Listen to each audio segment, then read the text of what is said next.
OK, alors aujourd'hui, on va faire une résolution par interprétation de circuit. Donc, comme vous pouvez voir, on a un circuit mixte pour lequel on connaît certaines données, mais d'autres données qu'on ne connaît pas et qu'on doit déterminer. On se rappelle qu'ici, on travaille uniquement avec des différences de potentiel et le courant, le nombre d'ampères. On ne mentionne pas de résistance encore parce qu'on n'est pas rendu là. Donc, on peut voir ici que j'ai une batterie qui possède 4 piles et le voltmètre qui est placé à côté de celui-ci indique une différence de potentiel de 12 volts.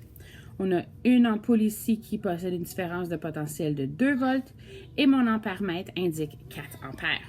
Donc, comme on a vu en classe, c'est toujours plus facile de commencer avec le nombre d'ampères.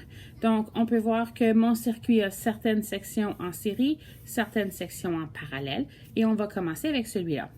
Donc, quand les électrons sortent de ma batterie, ils circulent le long de la section en série.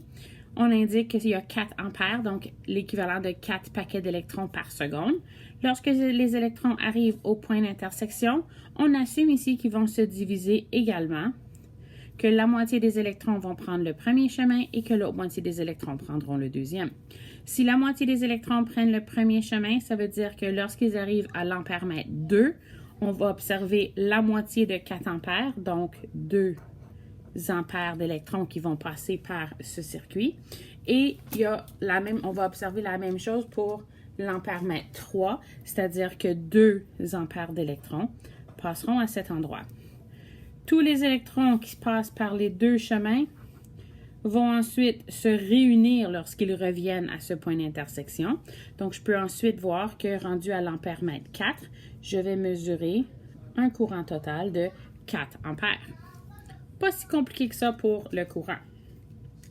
Là où les choses sont un petit peu plus difficiles et que ça requiert un peu plus de réflexion, c'est au niveau de la différence de potentiel.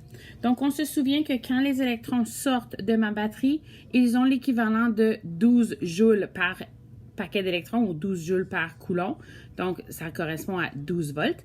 Mais lorsqu'ils vont revenir à ma batterie, ils doivent avoir dépensé ou épuisé toute cette énergie.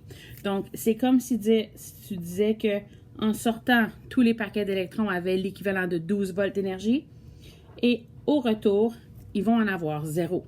S'ils ne dépensent pas toute leur énergie, je vais observer un court-circuit. C'est pas vraiment une bonne chose dans mon circuit.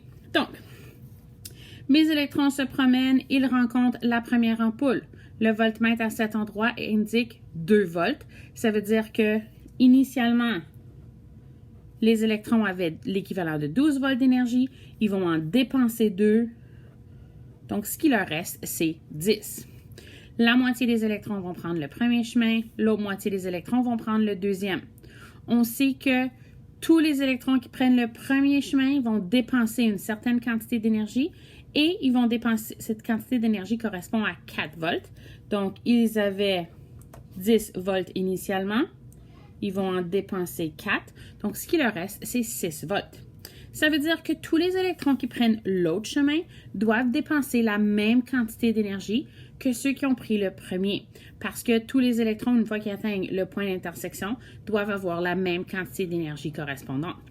Ça veut dire que tous les électrons qui prennent ce chemin doivent aussi dépenser 4 volts d'énergie.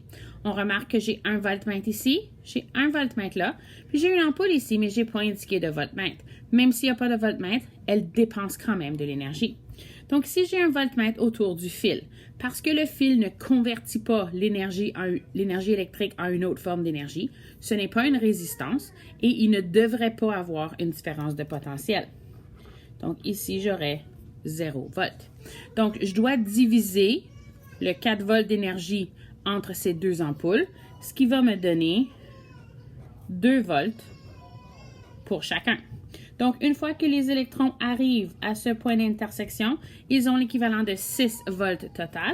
Et on sait que lorsqu'ils reviennent à la batterie, ils doivent leur en rester 0. Donc, toute l'énergie qui leur reste doit être dépensée au niveau de cette ampoule. Donc, au niveau de cette ampoule, on va observer une différence de potentiel de 6 volts. C'est tout pour aujourd'hui.